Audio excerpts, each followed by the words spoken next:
मध्य प्रदेश की आर्थिक राजधानी इंदौर में प्री मानसून से पहले एनजीटी के आदेश को लेकर कान्ह नदी के आसपास बसे हुए घरों को हटाने की कार्यवाही का पुरजोर तरीके रहवासियों द्वारा राजवाड़ा पर विरोध प्रदर्शन किया गया। दरअसल प्रतिवर्ष बारिश के मानसून में कई घरों में जल जमाव की स्थिति निर्मित होती है और इसी स्थिति को निर्मित होने से रोकने के लिए एनजीटी द्वारा कान्ह नदी के आसपास बसाए हुए घरों को हटाने का आदेश दिया गया। बता दें, कान्ह नदी के दोनों तरफ कई ऐसे घर हैं जहां पर बारिश के दौरान जल जमाव की स्थिति निर्मित हो जाती है और इसी के कारण एनजीटी द्वारा एक आदेश निकाला गया था। वह कलेक्टर ने भी इस आदेश को पालन करने के लिए दिशा निर्देश दिए थे और उसी के बाद यह विरोध प्रदर्शन राजवाड़ा पर स्थित मां देवी अहिल्या प्रतिमा पर किया गया। का कृपा करे ताकि होने वाले नुकसान, होने वाली तबाही से हम बच सके। बोलो भारत माता की, भारत माता की।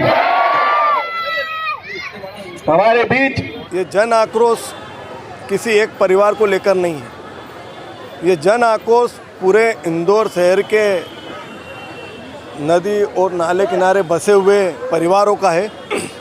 जिन परिवारों ने सालों साल कई पीढ़ियां जिस घर में निकाली, आज उस घर को तोड़ने का आदेश ऊपर से आता है।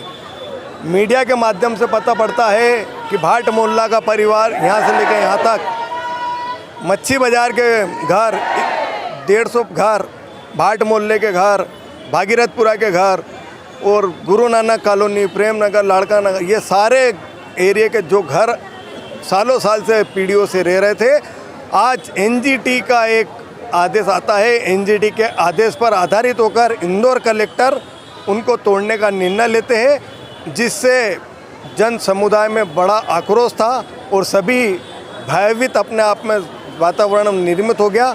इस भयभीत वातावरण को और हमारे घर की रक्षा हो, इसी निवेदन को लेकर मां अहिल्या के समकक्ष पूरा इंदौर समाज इकट्ठा हुआ। इंदौर की जनता, अपने परिवार जो है इसमें प्रभावित हो रहे हैं।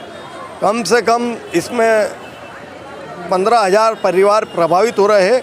कम से कम 1.5 लाख लोग इससे बेघर हो गए। इस विषय में आपकी किसी नेता से या अधिकारी से कोई चर्चा हुई है कि इस विषय को गंभीरतापूर्वक हम महापौर जी के पास प्रतिनिधि मंडल के रूप में ले गए थे, जिन्होंने महापौर जी ने यहाँ पर हमारी बात को गंभीरता से सुना और पूरी परिवारों की पीड़ा को समझते हुए उन्हें हमें आश्वासन दिया कि आपकी पीड़ा में आपकी आवाज़ ऊपर तक ले जाऊंगा।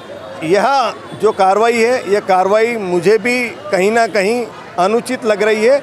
इस कार्रवाई के लिए मैं चिंता करूंगा, कलेक्टर साहब से भी बात करूंगा, मुख्यमंत्री महोदय से भी बात करूंगा कि इस कार्रवाई में कहीं ना कहीं रियायत दी जाए ताकि इतना जो नुकसान होने वाला है पीड़ित परिवारों को वो कम हो सके। आपका जीतू कुशवाहा।